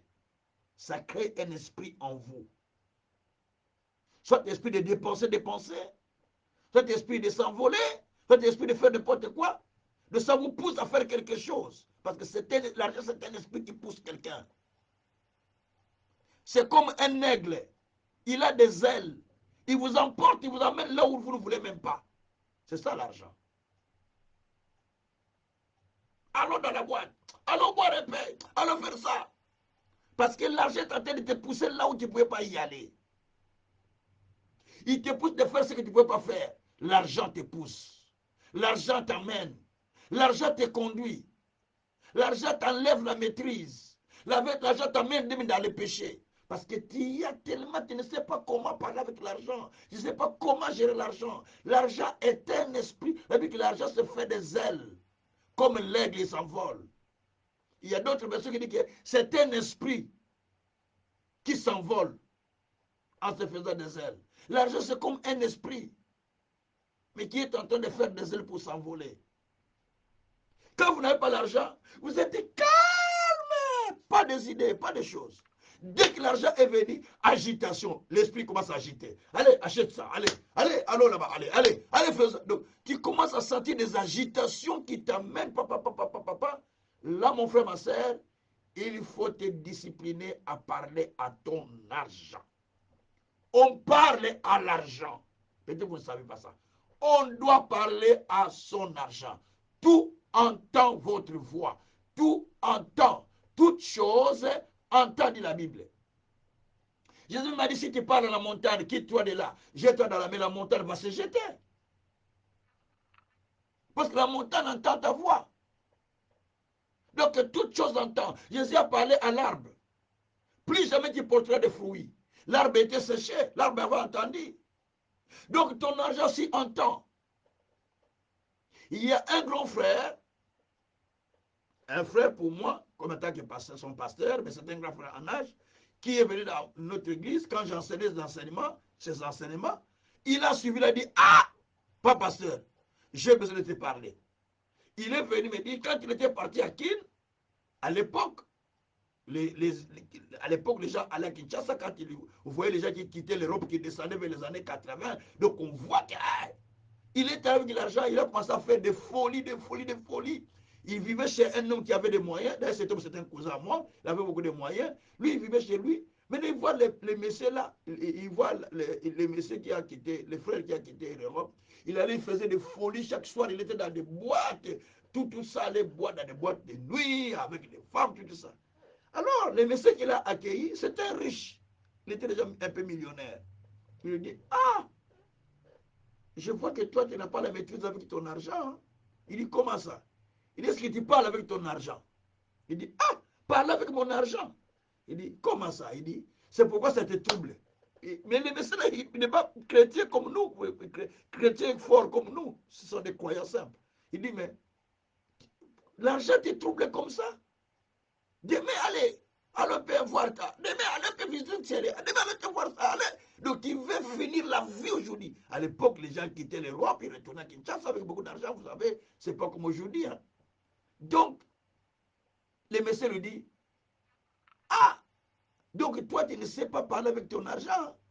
Il dit, comment ça? Il dit, ah, tu ne vois pas le soir quand on vient déposer les sacs d'argent chez moi, quand l'argent sort des dépôts, on va des cycles, on fait des choses, pour y vendre beaucoup de choses. Quand on venait déposer l'argent chez lui, ses comptables, ses caissiers, dès qu'on comptait, on mettait là, il commençait à parler avec son argent. Il dit, l'argent, tu ne me troubles pas. L'argent, tu n'es pas venu pour m'amener chez les femmes. L'argent, tu n'es pas venu pour m'amener dans telle chose. L'argent, donc il commence à parler avec l'argent, il parle à l'argent, il parle à l'argent, il parle à l'argent. Il va parler avec l'argent. Il parle à l'argent. Et lui, il a vu ça, il a dit, ah, il dit, à Lingala, il dit, aux autres, qui c'est? Il dit, tu as le fétiche, il dit, est-ce que tu m'as vu avec l'église ici? Je suis en train de parler avec mon argent parce que l'argent est là. Il faut que je lui parle, que toi, tu n'es pas venu pour me troubler, tu n'es pas venu pour m'amener dans des boîtes, tu n'es pas venu pour m'amener dans des choses mauvaises. Donc l'argent reste calme. Moi, je te conduis, toi, tu ne me contrôles pas. Il parle avec l'argent. Il dit, ah! Donc, il ne comprend pas comment les messieurs parlent. Il dit, on nous a éduqués comme ça depuis notre région, depuis notre... parce qu'il est de ma région, il est aussi un cousin pour moi. Donc, il dit qu'on nous a éduqués comme ça, il faut parler avec ton argent. Il ne faut pas que l'argent te rende la folie pour que j'envoie que tiens l'argent. Et pourtant, il est millionnaire. Il était millionnaire déjà à l'époque. Vous savez, lui-même, le frère, là, quand il a vu, il l'a dit. Oh! Il s'est repenti. Depuis qu'il est rentré en Europe, il n'a plus fait un jour, avant qu'il rentre en Europe, depuis ce jour-là, aucun jour qu'il est allé prendre de la bière dans une boîte, aucun jour qu'il est sorti à un concert, puisqu'il était quelqu'un qui produisait aussi des musiciens, il n'y a aucun jour qu'il a dit non, non, non, non, non, non, non. Ça m'a beaucoup instruit. Il a dit, mais toi, tu n'as même pas beaucoup. Tu dépenses comme ça. Parce que ça te pousse. Parce que tu ne parles pas avec cet argent. Si tu parles à l'argent, ça ne va pas te pousser à aller plus loin. Et il a compris qu'il fallait maintenant parler à l'argent. Il a commencé à parler à son argent. Donc, l'argent, c'est un esprit qui se fait des ailes et qui s'envole. Si tu ne parles pas ça, ça va t'amener plus loin. Donc, il faut parler à ton argent. Quand tu parles, l'argent t'écoute et l'argent ne peut pas t'amener plus loin que toi tu veux. L'argent va demeurer chez toi. Par moment, tu prends ta carte bancaire, tu parles, tu parles. Quand l'argent rentre, tu vois que c'est rentré, avant de dépasser, commence à parler. L'argent. Je ne veux pas beaucoup de dépenses. Je ne veux pas de troubles. Je ne veux pas que tu me pousses à acheter des choses que je n'ai pas prévues. Je ne veux pas que tu m'amènes dans des choses. Non, non, non, non, non, non, non. Laisse mon cœur rester calme. L'argent, je te parle. Toi, tu es un esprit qui s'envole. Tu peux t'envoler aujourd'hui, je reste les mains vides. Attention, reste là. Reste là. Donc, tu parles avec ton argent. Tu parles. Tu n'as pas mal fait. Tu parles. Si c'est un compte d'épargne, tu prends la carte, tu parles à la carte. Ou tu parles à la banque, la machine de bancaire, tu parles même la carte. Tu parles. Parce qu'il y a toujours des contacts. Moi, si tu as la carte bancaire là, tu as les contacts avec la banque à partir de la carte. Tu parles. Que l'argent, tu ne vas pas m'amener en perte. Non, non, non, non, non. Tu restes là. Soit tu prends seulement des pièces que tu avais besoin de sortir, si tu avais bien de 20, 30, tu me dis, je pars avec. Toi, quand tu restes à la maison, c'est là que tu m'as amené dans des dépenses. C'est la discipline aussi quelque part. Vous voyez? Donc, ce n'est pas parce que tu vois seulement l'argent rentrer, là, tu commences à faire des dépenses. Attention. L'argent ne doit pas t'amener, mais c'est toi qui dois amener l'argent. L'argent ne doit pas t'amener, mais c'est toi qui dois conduire l'argent. L'argent ne doit pas te superviser, mais c'est toi qui dois superviser l'argent. Il y a des gens qui sont supervisés par l'argent. Parce que l'argent commence à les coiffer, commence à les contrôler. L'argent lui dit, voyage tel endroit. L'argent lui dit, fais ça. L'argent lui dit, fais ça. Et ça finit toujours très mal, très dangereux. Très mal et très dangereux.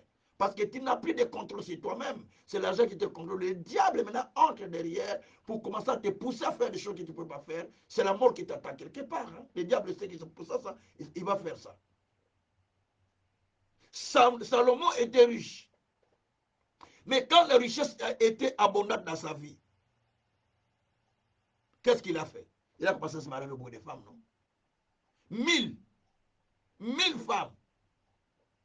L'année a 360 jours, 365 jours. Donc il y a des femmes qui ne les voyaient pas pendant une année, parce qu'il avait 1000. 1000 femmes au total.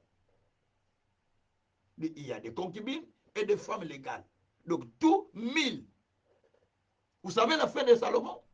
Son cœur était emporté vers les femmes à cause d'argent, à cause de la richesse.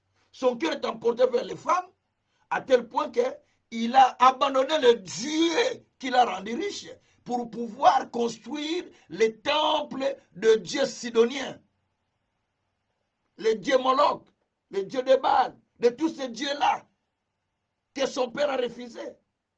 Lui, il a conçu des temples pour toutes ces femmes. Il commençait à adorer les dieux de ces femmes-là pour abandonner le vrai Dieu. Vous voyez comment ça s'est passé? Il a construit des temples, des faux dieux. Et Dieu avait donné la sentence que la royauté devait être retirée ou séparée. Ce qui fait que la royauté plus tard était séparée, n'était plus le royaume d'Israël. Sa famille à lui était restée avec des tribus de ses descendants, les descendants de David. Mais le serviteur de son père, il est parti avec 10 tribus. À cause de ça, à cause de Salomon. L'argent ne doit pas te pousser à aller là où tu ne peux pas y aller. C'est très dangereux. Qu'on se rendit au Seigneur. Donc l'argent peut rendre quelqu'un orgueilleux. Et il oublie comment il était avant. 1 Timothée 6, verset 17. 1 Timothée 6, verset 17. On va clôturer bientôt 1 Timothée 6, verset 17. 1 Timothée 6. Allez, qu'est-ce que j'ai dit? 1 Timothée 6, verset 17. Oui, verset 17. La Bible dit, recommande aux riches du présent siècle de ne pas être orgueilleux, de ne pas mettre leurs espérances dans les richesses incertaines, mais de la mettre en Dieu qui nous donne avec abondance toutes choses pour que nous en jouissons.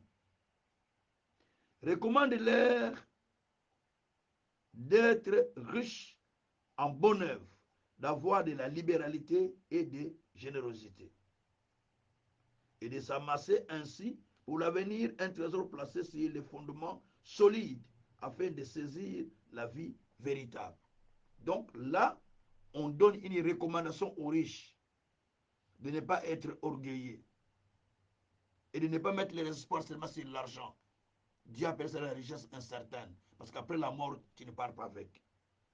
Mais Dieu dit au contraire qu'on recommande, donc ça c'est Paul qui recommande, on recommande d'ailleurs aux riches, hein, de faire de bonnes œuvres, hein, d'être libéral, les gens qui donnent beaucoup, qui aident les gens qui donnent beaucoup, et de faire de bonnes œuvres, et de s'amasser maintenant une vie dans l'avenir, et de se trouver une place dans le fondement solide qui est la vie éternelle. Donc, quand on a des richesses, c'est la recommandation qu'on donne à ceux qui sont riches.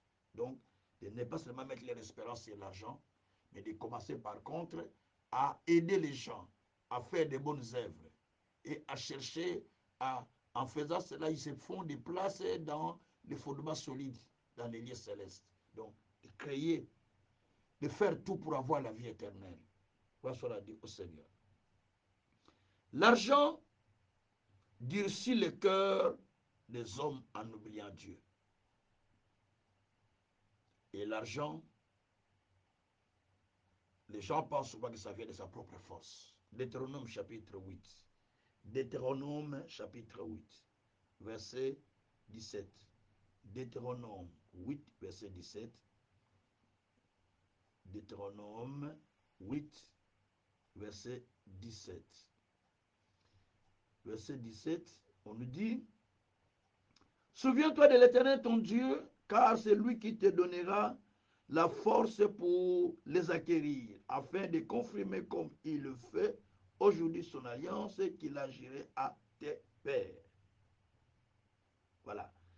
Si tu oublies ton Dieu et que tu ailles auprès d'autres dieux, si tu te sers, tu les sers et te prosternes devant eux, je vous déclare formellement aujourd'hui que vous périrez. C'est ce que Salomon avait fait.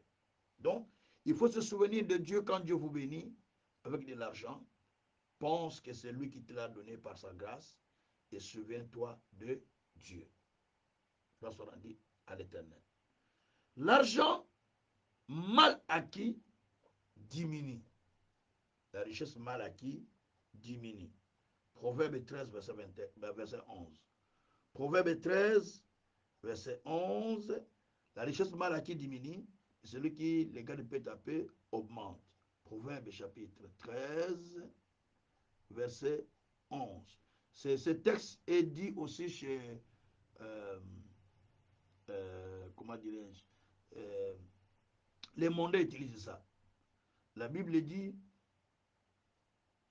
Proverbe 13, verset 11, la richesse mal acquise diminue, mais celui qui amasse peu à peu l'augmente. Dans le langage qu'on a lu chez les gens, on se le dit, hein, la richesse mal acquise diminue ou périt. Donc la richesse mal acquise diminue, mais les gens, celui qui les gagne peu à peu, ça augmente. Donc, toute richesse que vous gagnez de façon mal acquise, ça finira toujours par diminuer. Demain, on va entendre, ah, on a fait ceci, ah, on a fait ceci, parce que vous avez mal acquis ça.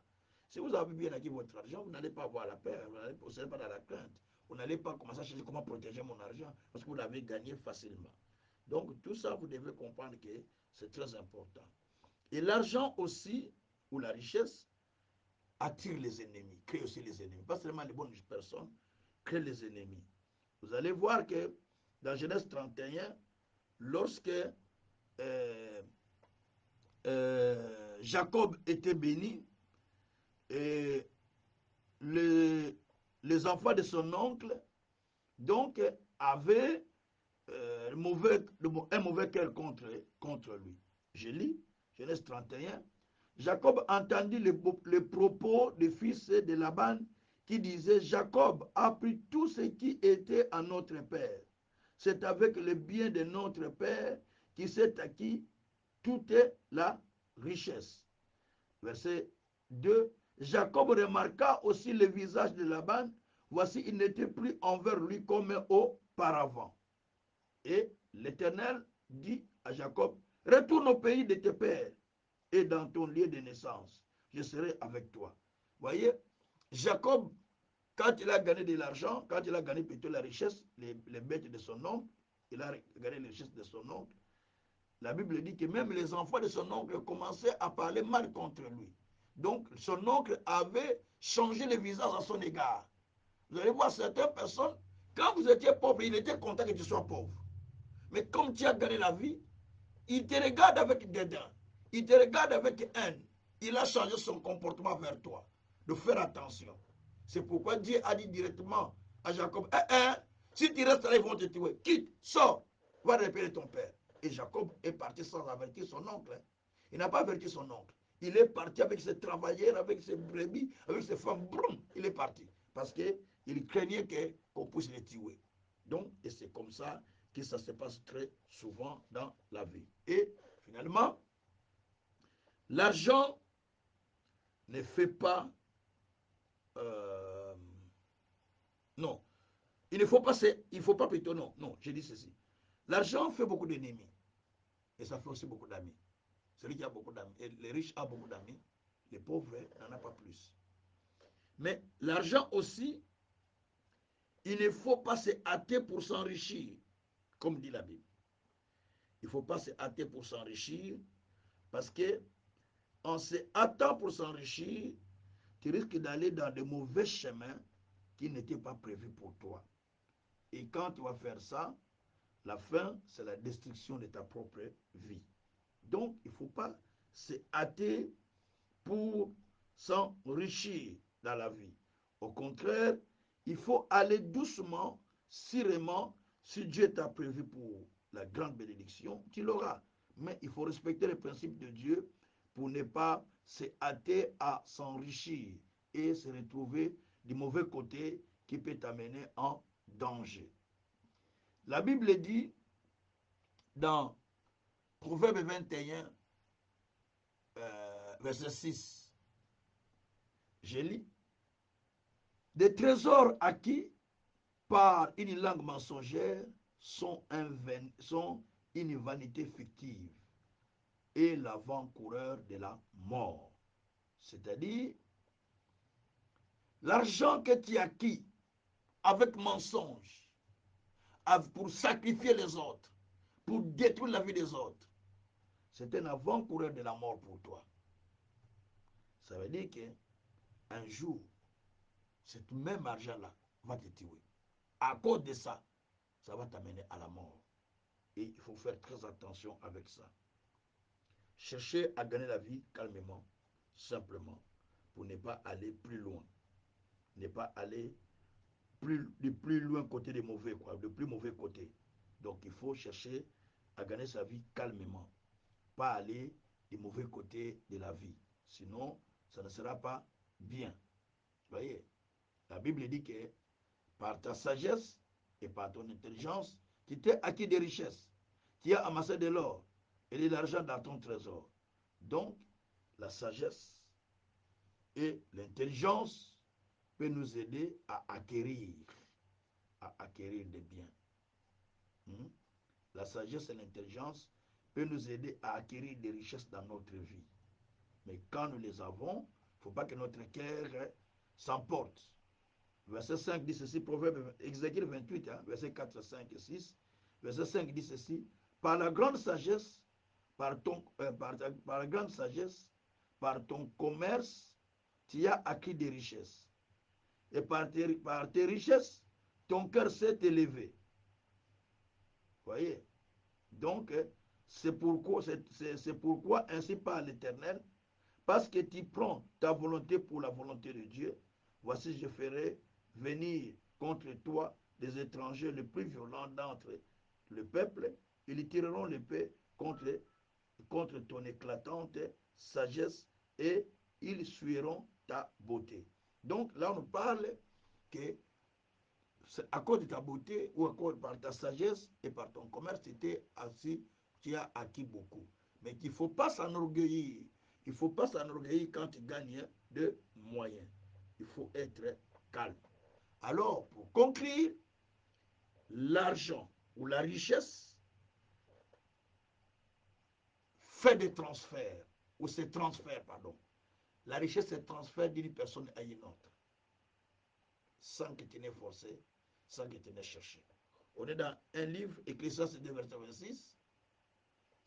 La Bible dit, il donne l'occupation aux méchants d'amasser beaucoup de biens, afin de les transférer à celui qui est juste. Donc Dieu donne l'occupation aux méchants d'amasser beaucoup de biens. Mais à la fin, Dieu fait cela pour que cela soit transféré à un juste, à toi, à moi. Je prie Dieu que Dieu fasse ce transfert de finances entre tes mains, qui traîne encore entre les méchants. Que l'argent des méchants vienne dans ta maison au nom de Jésus-Christ. Quoi soit rendu au Seigneur. Je prie le Seigneur que Dieu fasse quitter l'argent des mains des méchants qui les possèdent, au lieu que cela vienne entre ses mains pour l'avancement du royaume. Cela traîne entre ses mains. Je prie le Seigneur, comme dit Ecclésiaste 2, verset 26, qu'il donne l'occupation aux méchants d'amasser beaucoup de biens, afin de les transférer aux justes. Que Dieu fasse en sorte qu'un juste qui a gagné beaucoup, que cela vienne entre tes mains pour l'avancement du royaume au nom de Jésus-Christ. Parce que Dieu a parlé. Amen, amen, amen. Et Proverbe 13, verset 22, là aussi, on nous dit la même chose sur les transferts. Proverbe 13, verset 22, et la Bible nous dit ceci, l'homme de bien a pour l'héritier les enfants de ses enfants, mais les richesses des pécheurs sont réservées pour les justes. Ah, les richesses des méchants, les richesses des pécheurs sont réservées, on dit, sont réservées pour les justes. Qui est juste? C'est toi qui crois en Dieu, c'est moi qui crois en Dieu. Des fois, vous priez Dieu en disant, Seigneur, fais un transfert de richesses qui sont réservées pour moi, qui traînent encore entre les mains des méchants. C'est la prière, ce n'est pas mauvais. Parce que c'est la promesse. Fais transférer les trésors des nations vers moi. C'est pourquoi, quand nous allons dans Isaïe, au chapitre 60, Isaïe 60, verset 1 à 5, et puis verset 11, verset 1. La Bible dit, lève-toi, sois éclairé, car ta lumière arrive. La gloire de l'Éternel s'élève sur toi. Voici les ténèbres couvrent toute la terre, l'obscurité les peuples. Mais sur toi s'élève le Seigneur. Sur toi sa gloire apparaît. Des nations marchent à ta lumière, des rois à la clarté de tes rayons. Porte alentour, regarde, tous s'assemblent, ils viennent vers toi. Tes fils arrivent de loin. Tes filles sont portées sur les bras. Verset 5 qui est important, là c'est le verset 5 que nous allons prendre. Tu tressailleras, alors tu te réjouiras. Quand les richesses de la mer se tourneront vers toi. Ah là là, quand les trésors les nations viendront à toi. Merci Saint-Esprit. Tu seras dans la joie. Tu vas te réjouir. Ton cœur sera dans la joie. Ton cœur bondira et se dilatera quand les trésors, quand ton cœur se dilatera, quand les trésors des nations tourneront vers toi. Ton cœur bondira quand les richesses des nations vont tourner vers toi. Cela veut dire les richesses des nations, les trésors des nations sont réservés pour toi et moi.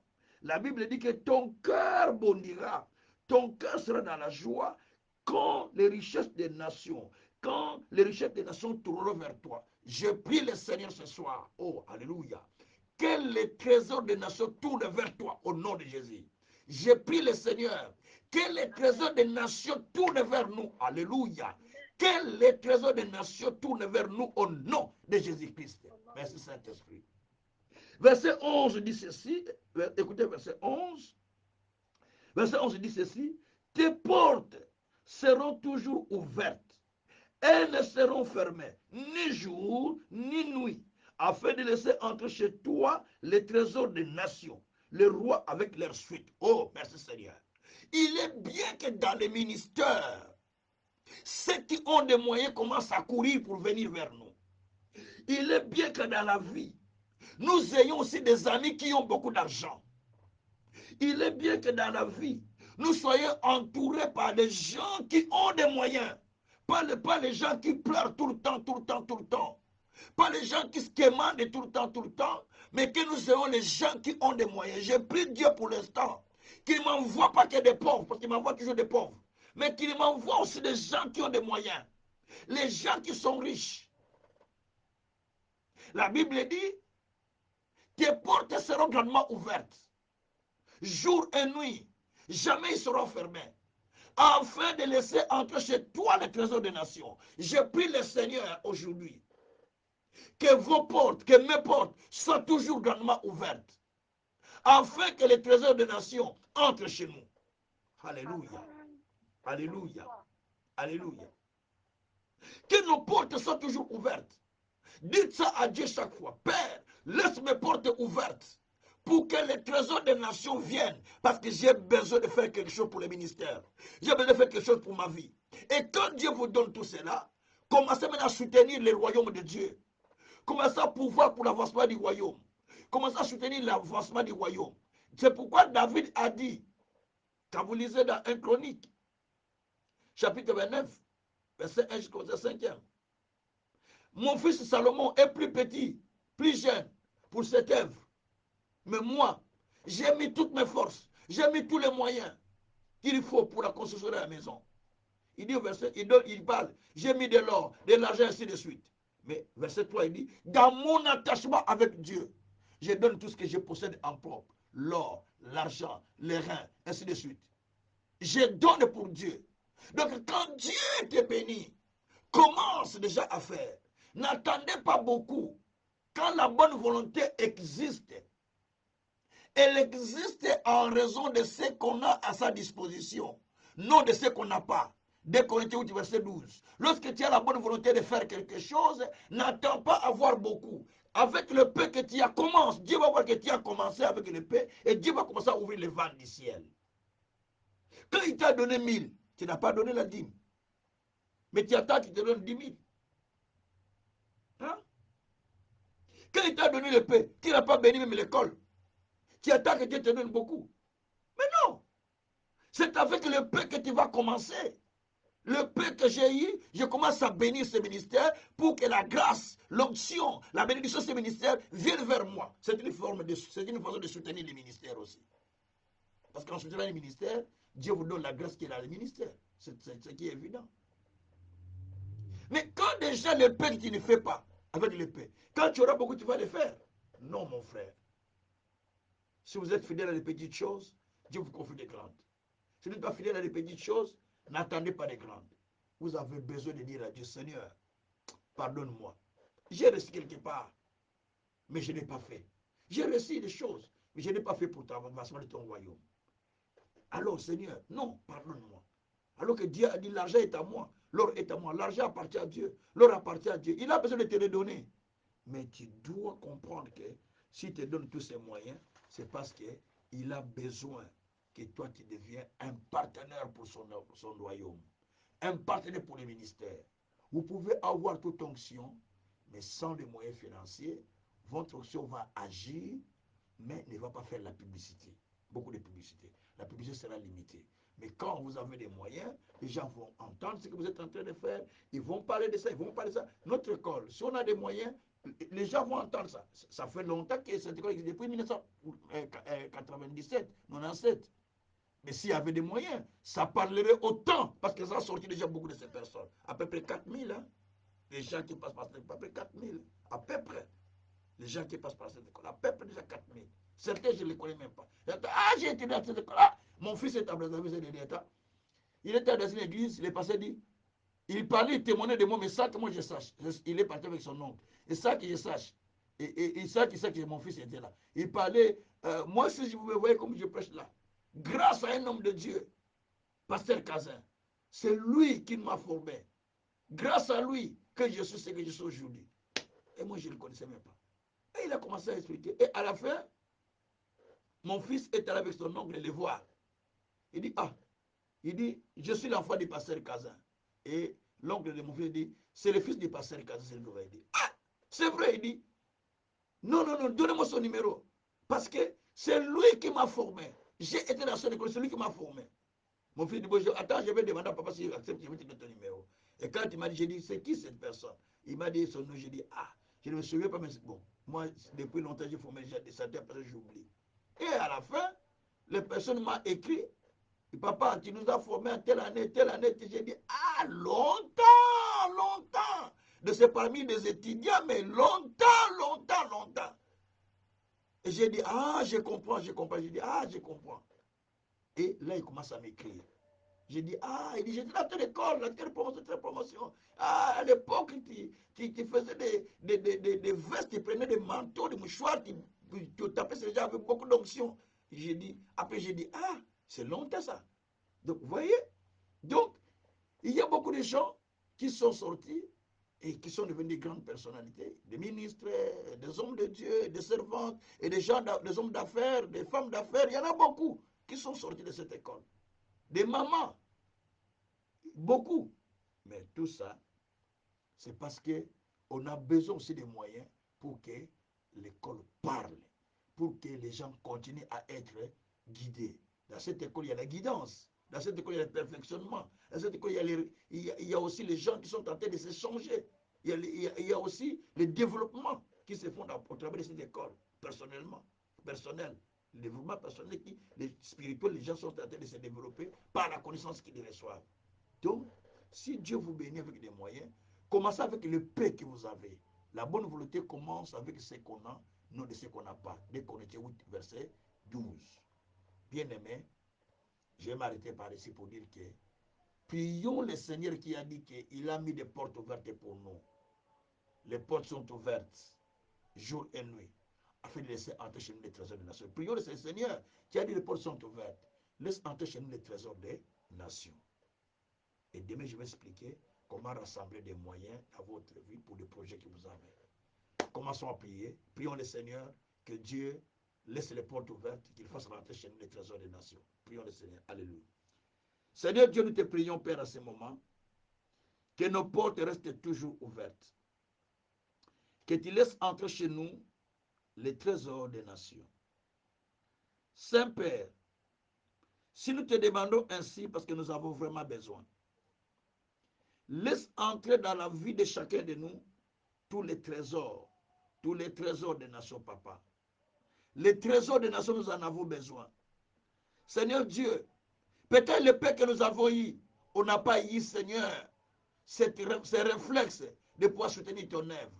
Mais maintenant, oh Dieu, ce que tu passes entre les mains de chacun, fait que cela crée la bonne volonté de faire dans notre vie.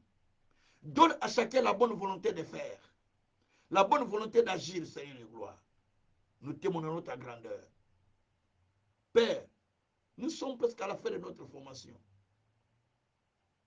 Laisse que la vie des gens soit changée. Qu'un nouveau esprit entre dans ces étudiants qui suivent la formation. Qu'ils saisissent la profondeur et la grandeur de ce que toi tu es en train de faire. Que ton nom soit loué, que ton nom soit glorifié. Dans le nom puissant de notre Seigneur Jésus, nous avons ainsi prié, nous disons Amen. Gloire à Dieu. Que Dieu vous bénisse. Amen, amen, Que amen. Dieu vous bénisse grandement, grandement. Et je clôture ça demain. Demain, on va clôturer cette séance des cours que nous avions commencé de l'onction. Et puis, il me restera à prendre les étudiants qui sont en premier niveau et deuxième niveau. Pour les leaders, donc leur cours c'est fini aujourd'hui. Donc pour les étudiants, les premiers niveaux, les deuxième niveau, avant les premiers, parce que c'est les premiers que nous allons faire la collation, les 1er mai, demandez congé dans votre travail. Je crois que je vous ai déjà envoyé la toge, comment il est. Et pour ceux qui sont en premier niveau, ne vous en faites pas, je vous enverrai des cours que vous pouvez écouter à la maison. Vous participez à la collation du premier niveau. Et puis vous pouvez continuer le deuxième niveau. Si vous voulez aller au troisième niveau, c'est vous. Mais je vous enverrai les cours. Il y a 12 cours à peu près, 12, je crois 12, 13 cours du premier niveau. Je vous enverrai tous les cours. Je vous envoie déjà petit à petit. Comme ça, vous maîtrisez, vous écoutez. En écoutant simplement à la maison, comme je peux vous écoutez, ça rentre et vous maîtrisez. Et ça rentre, ça vous transforme. Le but, c'est de vous transformer. Le but, c'est de vous perfectionner. Le but, c'est de vous amener dans une autre dimension. Donc, plus que vous écoutez, plus que vous allez sentir que les cours vont vous changer. Gloire soit rendue au Seigneur. Et nous allons clôturer par là. Demain, nous allons nous retrouver à 20h pour la dernière séance de ce cours de l'onction qui était le dernier cours. Parce qu'il y en a beaucoup, c'est très long, mais on ne va pas tout continuer, mais on clôture.